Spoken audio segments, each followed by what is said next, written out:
Nelson Mandela అవార్డును 2025 సంవత్సరానికి ఎవరికి ప్రకటించారు అని చెప్పేసి అడుగుతున్నాడు. సో ఆప్షన్స్ చూడండి ఇక్కడ కెనెడీ ఒడెడే, సో ఇంకోటి Brenda Reynolds, third option 1 and 2 and fourth option వచ్చేసి National Institute of Mental Health Neurosciences India అని చెప్పేసి ఉంది కదా.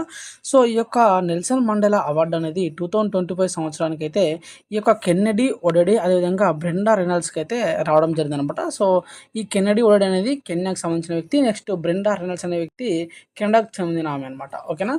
సో నెక్స్ట్ క్వశ్చన్, సో అంతర్జాతీయ వృద్ధి రేట్ అనేది 2025లో ఎంత శాతం ఉండొచ్చు అని చెప్పేసి ఐఎంఎఫ్ అయితే అంచనా వేసింది అని చెప్పేసి అడుగుతున్నారు అనమాట. సో అంతర్జాతీయ వృద్ధి రేట్ అనేది 2025లో అంచనా ఐఎంఎఫ్ అంచనా ఎంతంటే 3%గా అయితే ఉండడం జరిగింది అనమాట. సో ఇక థర్డ్ క్వశ్చన్, గోదావరి నది యాజమాన్య బోర్డు చైర్మన్గా ఎవరు నియమితులయ్యారు అని చెప్పేసి అడుగుతున్నారు అనమాట. సో గోదావరి నది యాజమాన్య బోర్డు చైర్మన్గా అయితే ఎవరు నియమితులయ్యారంటే, సో ఇక్కడ ఆప్షన్ చూడండి. ఒకటో ఆప్షన్ వచ్చేసి బీపీ ప్రధాన్, రెండవది బీపీ పాండ్యా, మూడవది రావు కిషన్, నాలుగవది నందకిషోర్ అనమాట. సో ఇక్కడ 1 and 2 ఆప్షన్స్ కనుక మనం గమనించినట్టయితే బీపీ ప్రధాన్, బీపీ పాండ్యా అని చెప్పేసింది కదా. సో ఆప్షన్ 2 బీపీ పాండ్యా అయితే కరెక్ట్ అవుతుంది అనమాట. సో గోదావరి నది యాజమాన్య బోర్డు చైర్మన్గా ఎవరు నియమితులయ్యారంటే సో బీపీ పాండ్యా అని చెప్పేసి చెప్పొచ్చు అనమాట. సో ఇక ఫోర్త్ క్వశ్చన్ చూసినట్టయితే క్రింది వాటిలో ప్రళయ క్షిపణికి సంబంధించి సరైనవి గుర్తించండి అంటున్నారు అనమాట. సో ప్రళయ క్షిపణికి సంబంధించి ఏంటంటే, సో ఈ యొక్క ప్రళయ క్షిపణి గురించి మనం తెలుసుకుందాం ఇప్పుడు. సో ఆప్షన్ ఏ చూడండి, ప్రళయ క్షిపణి అనేది ఇండియాలో ఇటీవల ఒడిశాలోని అబ్దుల్ కలాం దీవి నుంచి అయితే విజయవంతంగా పరీక్షించింది అని చెప్పి చెప్తున్నమాట. ఇక ప్రళయ క్షిపణి అనేది ఇండియాలో ఒడిశాలో అబ్దుల్ కలాం దీవి నుంచి అయితే విజయవంతంగా పరీక్షించింది అని చెప్తున్నాడు. సో నెక్స్ట్ ఆప్షన్ వచ్చేసి ఈ ఆప్షన్ అనేది ఈ యొక్క క్షిపణి ఉపరితలం నుంచి గగనతలంలోకి ఈ యొక్క లక్ష్యాలను అయితే ఛేదిస్తుందంట. సో ఈ క్షిపణి అనేది ఉపరితలం నుంచి గగనతలంలోకి లక్ష్యాలను అయితే ఛేదిస్తుందంట. సో ఇక థర్డ్ ఆప్షన్ ఇది దీని యొక్క రేంజ్ ఎంత అంటే 150 నుంచి 500 కిలోమీటర్ల దూరం అయితే ప్రయాణిస్తుందని చెప్పి చెప్తున్నారు అనమాట. సో ఫోర్త్ ఆప్షన్ 500 నుంచి 1000 కిలోల సాంప్రదాయ వారిని అయితే మోసుకెళ్తుంది అని చెప్పి చెప్తున్నారు. సో ఇది వాస్తవానికి అయితే సో ప్రళయ క్షిపణి అనేది ఒడిశాలో అబ్దుల్ కలాం నుంచి ప్రయోగించారు, correct option. Next second option అనేది క్షిపణి అనేది ఉపరితలం నుంచి అయితే గగనతలంలోకి అయితే పోతుంది. సో ఇది కూడా కరెక్టే. నెక్స్ట్ దీని రేంజ్ అనేది 150 నుంచి 500 కిలోమీటర్లు. సో ఇది కరెక్ట్ అనమాట. సో ఇది 500 నుంచి 1000 కిలోల వరకు అయితే మోసుకెళ్తుంది. సో ఇది కూడా కరెక్ట్ అనమాట. సో దీనికి సంబంధించి ఆల్ ఆప్షన్స్ అయితే కరెక్ట్ అనమాట. సో నోట్, ప్రళయ క్షిపణి అనేది ఉపరితలం నుంచి ఉపరితల లక్ష్యాలను చేస్తుందన్నమాట. ఏంటంటే ఉపరితలం నుంచి ఉపరితల లక్ష్యాన్ని కూడా ఛేదిస్తుందని చెప్పేసి చెప్తున్నమాట. సో ఇది ఒక నోట్ కింద మనం చెప్పొచ్చు అనమాట. సో ప్రళయ క్షిపణి అనేది ఉపరితలం నుంచి ఉపరితల లక్ష్యాన్ని కూడా ఛేదిస్తుంది అనమాట. సో ఇక ఫిఫ్త్ క్వశ్చన్ చూసినట్టయితే, సో మహిళల చెస్ ప్రపంచ కప్ అనేది 2025 జార్జియాలో జరిగిందంట. ఓకేనా. ప్రపంచ మహిళా చెస్ అనేది ఎక్కడ జరిగిందంటే 2025లో జార్జియాలో జరిగింది. సో దీంట్లో జార్జియాలోని ఓటుమీలో జూలై 5 నుంచి 29 వరకు జరిగిందంట. అయితే భారత్ చెందినటువంటి దివ్యా దేశ్ముఖ్ అంటే ఆమె ప్రపంచ ఛాంపియన్గా నిలిచింది అని చెప్పి చెప్తున్నమాట. ఎవరు ఆమె పేరు? దివ్యా దేశ్ముఖ్ అంటే అనమాట ప్రపంచ ఛాంపియన్గా నిలిచిందంట. సో ఇంకో ఆప్షన్ ఏమంటున్నాడంటే, ఈ యొక్క దివ్యా దేశ్ముఖ్ అంటే ఆమె మహారాష్ట్రలోని నాగ్పూర్కు చెందినమంట. ఈ యొక్క దివ్యా దేశ్ముఖ్ అంటే ఆమె ఎవరంటే నాగ్పూర్కు చెందినవారంట. సో ఇక 88వ chess grand master Divya Deshmukh అని చెప్తున్నారు అనమాట. సో రీసెంట్గా అయింది కదా 88వ చెస్ గ్రాండ్ మాస్టర్, ఇది ఉమెన్కి సంబంధించి. సో ఇక దివ్య అంటే ఆమె ఈ యొక్క ఫైనల్లో కోనేరు హంపిపై నెగ్గింది అంటుండ్రు. ఓకేనా. కోనేరు హంపిపై నెగ్గింది అంటుండ్రు. సో ఈ క్వశ్చన్ సంబంధించి ఈ యొక్క దివ్య దేశ్ముఖ్ సంబంధించిన అన్ని క్వశ్చన్స్ కూడా కరెక్ట్ అనమాట. ఈ అన్ని ఆప్షన్స్ కూడా కరెక్ట్ అనమాట. సో ఇక దివ్య దేశ్ముఖ్ ఇమేజ్ కూడా మీరు చూసే ప్రయత్నం చేయండి. ఓకేనా. దివ్య దేశ్ముఖ్ గురించి మరొకసారి మళ్ళీ చూసినట్టయితే ఇక్కడ మహిళల చెస్ ప్రపంచ కప్ 2025 జార్జియాలో జరిగినటువంటి ఓటమి జూలై 25 నుంచి 29 వరకు జరిగిందంట.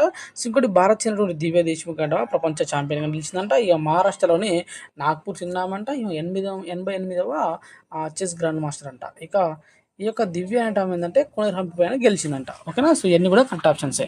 నెక్స్ట్ నోట్ ఏంటంటే ఇక్కడ హంపి హారిక వైశాలి తర్వాత మన దేశంలో 4వ మహిళా గ్రాండ్ మాస్టర్ ఎవరంటే ఈ యొక్క దివ్య దేశ్ముఖ్ అనమాట. ఓకేనా. ఇది గుర్తుపెట్టుకోండి. ఇప్పుడు హంపి మీద గెలిచింది కదా. ఇప్పుడు హంపి హారిక వైశాలి తర్వాత 4వ ప్లేస్లో ఉంది గ్రాండ్ మాస్టర్ సంబంధించి అనమాట. ఇక 6th క్వశ్చన్ చూడండి, స్విట్జర్లాండ్లో జూలై 2 నుంచి 27 వరకు జరిగినటువంటి 14వ మహిళల యూరో ఛాంపియన్షిప్ 2025 విజేత ఎవరు అంటుండ్రు. ఓకేనా. స్విట్జర్లాండ్లో జూలై 2 నుంచి 27 వరకు జరిగిన 14వ మహిళల యూరో ఛాంపియన్షిప్ 2025 విజేత ఎవరు అని అంటే, సో చూడండి స్విట్జర్లాండ్లో జరిగింది అనమాట. ఏంటి ఈ యొక్క మహిళల యూరో ఛాంపియన్షిప్ అనేది స్విట్జర్లాండ్ జరిగింది. అయితే 2025 సంబంధించి విజేత ఎవరైనా అంటే సో ఇంగ్లాండ్ అనమాట. సో ఏ దేశం గెలిచిందంటే ఇంగ్లాండ్ గెలిచింది మహిళల యూరో ఛాంపియన్షిప్ సంబంధించి. ఎక్కడ జరిగినాయి అంటే స్విట్జర్లాండ్లో జరిగినాయి చెప్పాలన్నమాట. సో 7th క్వశ్చన్ చూడండి, ఆర్బీఐ సెంట్రల్ బోర్డ్ డైరెక్టర్గా డైరెక్టర్గా ఎవరు నియమితులయ్యారు అంటారనమాట. సో ఆర్బీఐ యొక్క సెంట్రల్ బోర్డ్ డైరెక్టర్గా ఎవరు నియమితులయ్యారంటే సో అనురాధ ఠాగూర్ గారు అయితే ఇక్కడ నియమించడం జరిగిందనమాట. సో ఆర్బీఐ సెంట్రల్ బోర్డ్ డైరెక్టర్గా ఎవరంటే అనురాధ ఠాగూర్ గారు అయితే నియమించబడడం జరిగిందనమాట. సో క్రింది వాటిలో సరైనది ఇది అని చెప్పి అడుగుతున్నారు. సో ఆప్షన్ కనుక మీరు చూసే ప్రయత్నం చేయండి. సో ఆప్షన్ ఏ ఏమంటుందంటే వరల్డ్ యూనివర్సిటీ గేమ్స్ 2025 జూలై 16 నుంచి 27 వరకు జర్మనీలో జరిగాయంట. సో వరల్డ్ యూనివర్సిటీ గేమ్స్ అనేవి జూలై 16 నుంచి 27 వరకు జర్మనీలో జరిగాయంట. సో నెక్స్ట్ ఆప్షన్ ఏంటంటే 34 స్వర్ణాలు, 21 రజితాలు, 24 కాంస్యాలు, మొత్తంగా 79 పథకాలతోనే జపాన్ అయితే మొదటి స్థానంలో నిలిచిందంట. ఓకేనా, జపాన్ అనేది మొదటి స్థానం నిలిచింది. ఎక్కడ? వరల్డ్ యూనివర్సిటీ గేమ్స్లో. ఎక్కడ జరిగినాయి? జర్మనీలో జరిగినాయి. ఓకేనా, నెక్స్ట్ సి ఆప్షన్ చూడండి. 2-3 స్థానాల్లో అయితే చైనా, అమెరికా నిలిచాయంట. అంటే second place, third place China, America అయితే ఉన్నాయన్నమాట. సో ఇక 2 స్వర్ణాలు, 5 రజితాలు, 5 కాంస్య పథకాలు, మొత్తంగా 12 పథకాలతో ఇండియా అనేది 20వ స్థానానికి అయితే పరిమితమైందనమాట. సో ఈ యొక్క వరల్డ్ యూనివర్సిటీ గేమ్స్లో మన ఇండియా యొక్క ర్యాంక్ ఏంటంటే 20వ ప్లేస్లో ఉందన్నమాట. సో మనకు చూసిన పథకాలు ఏంటంటే 12 అనమాట. సో ఈ క్వశ్చన్ సంబంధించి ఈ యొక్క 4 ఆప్షన్స్ కూడా కరెక్ట్ అనమాట. So option 2 is correct answer అవుతుంది, ఏబిసిడి. ఓకేనా, రైట్. వరల్డ్ యూనివర్సిటీ గేమ్స్ ఎక్కడ జరిగినాయి? జర్మనీలో జరిగినాయి. మొదటికి ఎక్కువ దేనికి వచ్చినాయంటే జపాన్కి వచ్చినాయి. మన ఇండియా ప్లేస్ ఎంత అంటే 20వ ప్లేస్ అనమాట. మరి సెకండ్, థర్డ్ ప్లేస్లో ఏం నిలిచాయంటే చైనా, అమెరికా నిలిచాయని చెప్పాలన్నమాట. సో 9th క్వశ్చన్ చూసే ప్రయత్నం చేయండి. సో 2025 సంవత్సరానికి ఎంతమంది పార్లమెంటు సభ్యులకు సంసద రత్న అవార్డులు ప్రదానం చేశారంటారు. ఓకేనా, 2025 సంవత్సరానికి ఎంతమందికి పార్లమెంటు సభ్యులకైతే ఈ యొక్క సంసదరత్న అవార్డులు అయితే ప్రదానం చేశారంటుండ్రు. సో ఆప్షన్లు 12, 13, 16, 17. సో మీరైతే ఈ క్వశ్చన్కి అయితే కామెంట్ రూపంలో తెలియజేసే ప్రయత్నం చేయండి. 2025 సంవత్సరానికి ఎంతమంది అయితే పార్లమెంటు సభ్యులకు సంసదరత్న అవార్డులు వచ్చాయనేది కామెంట్ రూపంలో తెలియజేసే ప్రయత్నం చేయండి. సో మనం 10th క్వశ్చన్ చూద్దాం.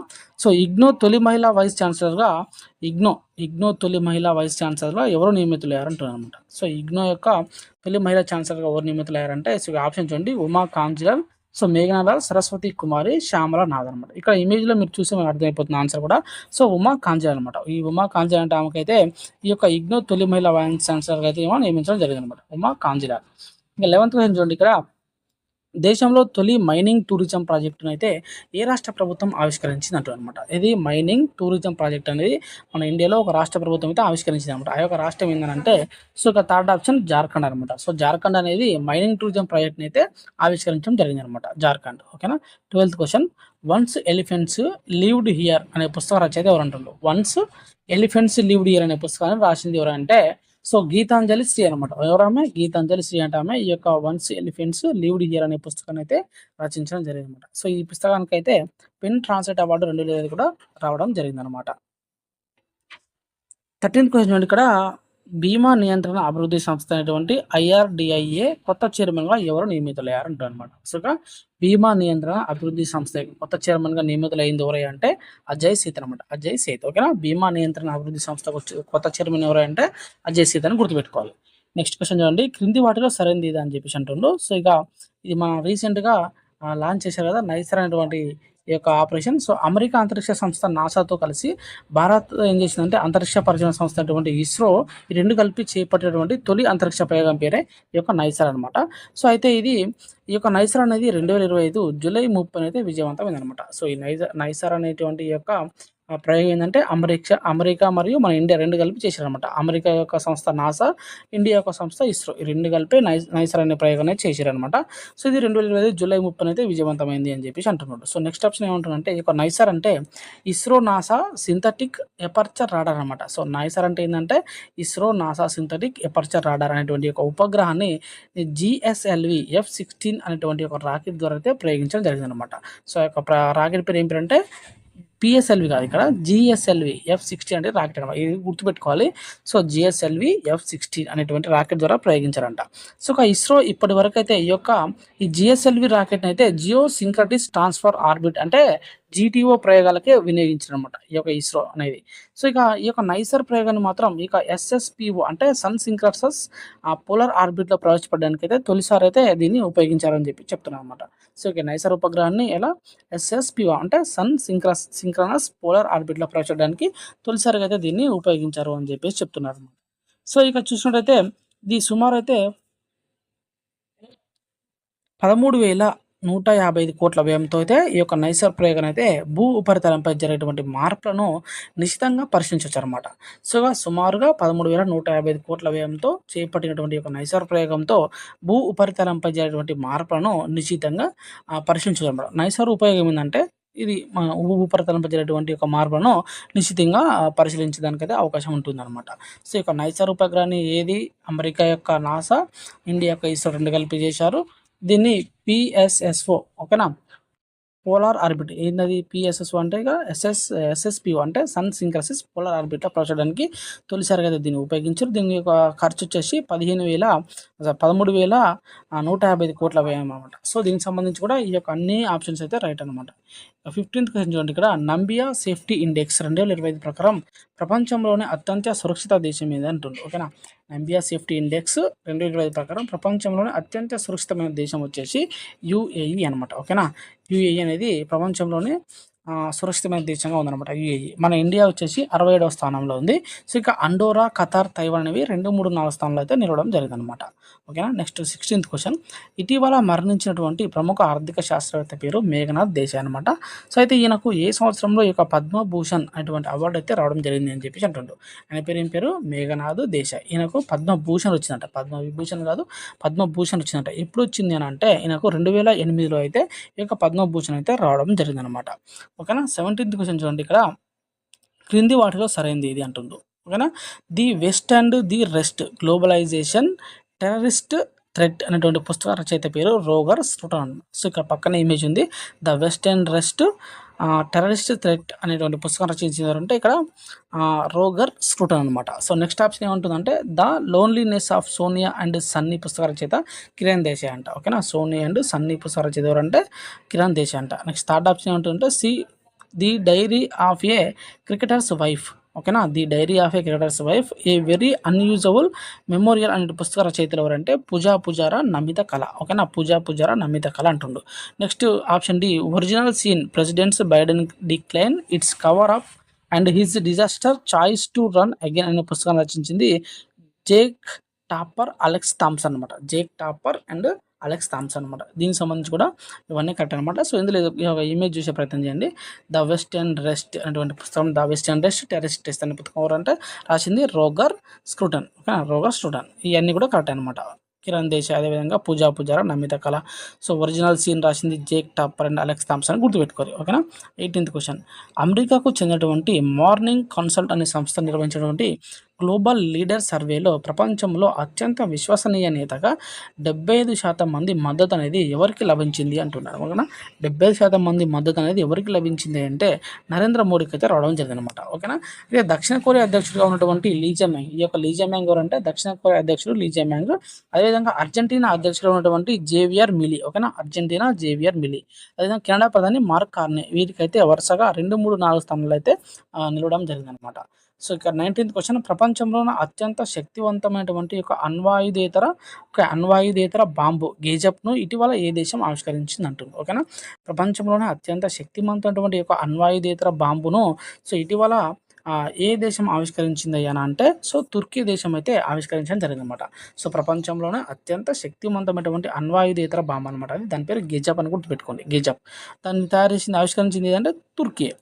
20th క్వశ్చన్ చూడండి ఇక్కడ, ఇండియాలో ప్రధాని పదవిని చేపట్టి ఎలాంటి విరామం లేకుండా సుదీర్ఘకాలం అధికారికంగా ఉన్న రెండో ప్రధానిగా నరేంద్ర మోడీ ఇటీవల రికార్డ్ అయితే సృష్టించారు సుదీర్ఘంగా. ఓకేనా, అయితే మోదీ మొదటిసారిగా ఎప్పుడు ప్రధాని అయ్యారు అంటుండు. సో అందరికీ తెలుసు 2014లో నరేంద్ర మోడీ అయితే రావడం జరిగింది అనమాట. సో అయితే 2014 సంబంధించిన ఆప్షన్ ఇక్కడ ఒకటే ఉంది. సో 2014 మే 26లో అయితే ఆయన మొదటిసారిగా అయితే ప్రధాని కావడం జరిగింది అనమాట. అయితే ఈ యొక్క రికార్డ్ అనేది ఇందిరాగాంధీ 4077 రోజులు అనమాట. 4077 రోజులుగా ఉన్నటువంటి ఇందిరాగాంధీ సుదీర్ఘం పాలించింది. సో ఆమె రికార్డును రీసెంట్గా అయితే నరేంద్ర మోడీ గారు అయితే ఏమంటారు దాన్ని క్రాక్ చేయడం జరిగిందనమాట. ఓకేనా, అత్యధికంగా సో అయినా ఉండడం జరిగింది అనమాట. ఓకేనా, ఇందిరాగాంధీ కంటే. సో నెక్స్ట్ క్వశ్చన్ చూస్తే జాతీయ మానవ హక్కుల కమిషన్ ఎన్హెచ్ఆర్సి ఇన్వెస్టిగేషన్ డైరెక్టర్ జనరల్గా ఎవరు నియమితులయ్యారు అంటున్నారు. ఇన్వెస్టిగేషన్ డైరెక్టర్ జనరల్, జాతీయ మానవ హక్కుల కమిషన్ సంబంధించి ఇన్వెస్టిగేషన్ డైరెక్టర్ జనరల్గా నియమించబడింది ఎవరైనా ఆనంద్ స్వరూప్ అనమాట. ఓకేనా, ఎవరైనా అంటే ఆనంద్ స్వరూప్. ఓకేనా, ఆనంద్ స్వరూప్ అనమాట. నెక్స్ట్ క్వశ్చన్ చూడండి ఇక్కడ, 2025 ఆగస్టు 1 నుంచి క్రింది ఏ పట్టణంలో నో హెల్మెట్ నో పెట్రోల్ విధానం అయితే అమలు చేస్తున్నారు అని చెప్పేసి అంటున్నారు. అంటే రీసెంట్గా ఆగస్టు 1 నుంచి అనమాట నో హెల్మెట్ నో పెట్రోల్, అంటే హెల్మెట్ లేకపోతే పెట్రోల్ వేరు అనమాట.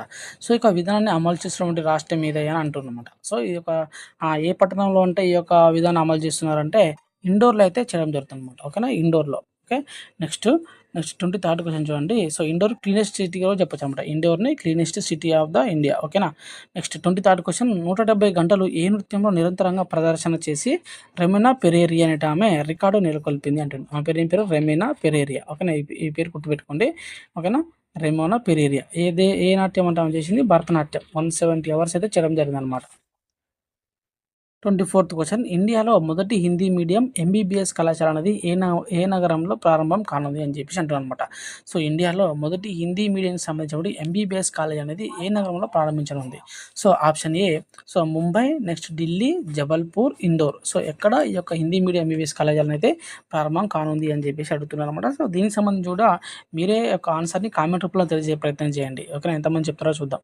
సో 25th క్వశ్చన్ ప్రపంచ స్విమ్మింగ్ ఛాంపియన్షిప్లో సో 1500 మీటర్ల ఫ్రీ స్టైల్లో 15 నిమిషాల 26.44 సెకండ్లలో లక్ష్యాన్ని చేరి స్వర్ణ పథకం సాధించిన మహిళా స్విమ్మర్ ఉన్నటువంటి కితెలెడికి ఏ దేశానికి చెందినవారు అని చెప్పేసి అంటారనమాట. సో ఓకేనా. మహిళా స్విమ్మర్ పేరు కితెలెడికి ఏ దేశానికి చెందినవారు అంటే సో అమెరికాకు చెందినటువంటి వ్యక్తి అనమాట. ఓకేనా.